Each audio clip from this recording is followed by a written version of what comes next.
আজকে এসে পড়ছি বরিশালের অন্যতম একটি সুন্দর জায়গায়, যেটা আমাদের জন্য দুর্গাসাগর হইলেও কাপেলদের জন্য প্রেম সাগর। বাচ্চাদের জন্য বিনোদনের ব্যবস্থা আছে, বাচ্চাদের খেলনায় বুড়া বাচ্চারা উঠে পড়ছে। অনেকদিন ধরে কোথাও ঘুরতে যাওয়া হয় না, এই জন্য আজকে হঠাৎ প্ল্যান করে বের হইলাম। হঠাৎ কোথাও যাইতেই ভাল লাগে, অনেকদিন ধরে প্ল্যান করলে সেই প্ল্যান আমার কোনো না কোনো ভাবে ক্যান্সেল হয়। তো আজকে এমন একটা জায়গায় আসছি, এই জায়গা চেনে না এমন কোনো মানুষ মনে হয় বরিশালে নাই। আর কেউ চিনুক আর না চিনুক, কাপেলরা কিন্তু খুব ভালো করে চেনে এই জায়গাটা। এটা হলো প্রেম সাগর, আই মিন দুর্গাসাগর। এই জায়গাটা প্রতিনিয়তই দেখছি সুন্দর করতে আছে আগের থেকে। কয়েক মাস আগেও বান্ধবীদের সাথে আসছিলাম, আর এখন আসছি ফ্যামিলির সাথে। একটা ঠান্ডা পরিবেশে সুন্দর সময় কাটানোর জন্য এই জায়গাটা কিন্তু বেশ। দাঁড়াও আগে একটু হাসে নি। ভিডিওর মধ্যে কেউ একটু আমার দিক তাকাইলে এরকম হাসে ভিডিওটা নষ্ট করে দিই। এইসবে নতুন নতুন হইলে যা হয় আর কি। আস্তে আস্তে আমাদের প্রায় সন্ধ্যা হয়ে গেছিল। কোনো জায়গায় একটু আগে যেতে পারি না, সব জায়গায় অলওয়েজ লেট করে যাই। এই সাগরের ভিতর ছোট্ট একটা দ্বীপ আছে, যারা আগে আসছে তারা অবশ্যই দেখছো। ওই দ্বীপে আমরা নৌকো করে কয়েকবারই গেছি। আজকে আর গেলাম না, কারণ আস্তে আস্তে অনেক দেরি হয়ে গেছে। এই জায়গার এরিয়া তো বিশাল বড়, সম্পূর্ণ ঘুরতে 1 ঘন্টারও বেশি সময় লাগে। আমরা আসলে তো পুরো পার না ঘুরে যাই না। এই যে ছবি তোলার জন্য এই জায়গাটা কিন্তু সবার পছন্দ। দুর্গাসাগর আসলে এই জায়গা বসে একটা ছবি না তুললে মনে হয় কেউ যায় না। পিছনে লেখা আছে দুর্গাসাগর দিঘি, এটা কিন্তু মূলত একটা দিঘি, কিন্তু এর এরিয়া বিশাল বড় দেখে সাগর নামটা দিছে আর কি। আমাকে বরিশালের এমন কেউ কি এখনো আসো যে এখানে আসো না আসলে আইসো, কারণ আগের থেকে এই জায়গাটা অনেক সুন্দর করছে। এইটা আবার কি বানাইলো দেখালোই। দেখলাম নতুন নতুন অনেক কিছুই উঠেছে এই পার্কটায়। এটা কিসের ভবন বুঝতে পারতে আসি না, সুন্দর আছে এমনিতে, আগে ছবি তুললে লই। আল্লাহ জানি ওয়াশরুমের সামনে বসে কিনে এমন করতে আসি। রুম গুলো তালা মারা, মনে হয় এটা ওয়াশরুমই। যাক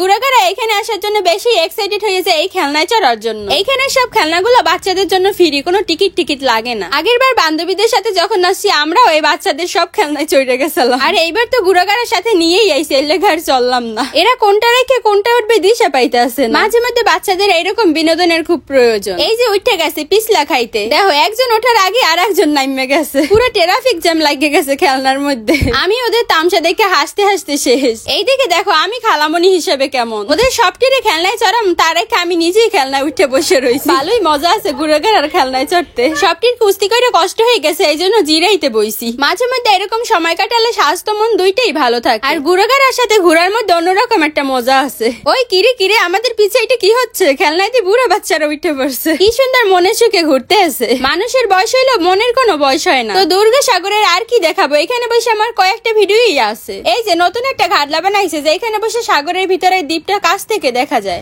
আমি যাবো করে ওই যে পিছনে ছবি তোলার আবার ডিস্টার্ব হয়ে এই জন্য গেলাম না। পার্কের ভিতরে এই রিসোর্টটার সামনে আসলেই সবাই ছবি তোলা নিয়ে ব্যস্ত হয়ে যায়। আর এইদিকে আমার বোনের ছেলে মেয়েরা দেওয়ালের উপরই উঠে গেছে। এই দুর্গাসাগর দিঘি একদম শহরের কোলাহলের বাইরে, প্রিয়জনদের নিয়ে সুন্দর সময় কাটানোর জন্য বেস্ট। যদিও এখানে একটু কাপেলরাই বেশি আসে, তাদের খুব প্রিয় জায়গা বলতে পারো। আর এরা কোথাও ঘুরতে এলে এত দৌড়দৌড়ি দুষ্টমি করে যা বলার বাইরে। ব্যাংকের মতো সবটিতে ড্রেনের উপর দিয়ে নিচে নামতে আসে। শেষে আমি ওদের সাথে যোগ দিচ্ছি ওই সিঁড়িতে বসার জন্য। তো আজকে এই পর্যন্ত, টাটা বাই বাই, আল্লাহ হাফেজ।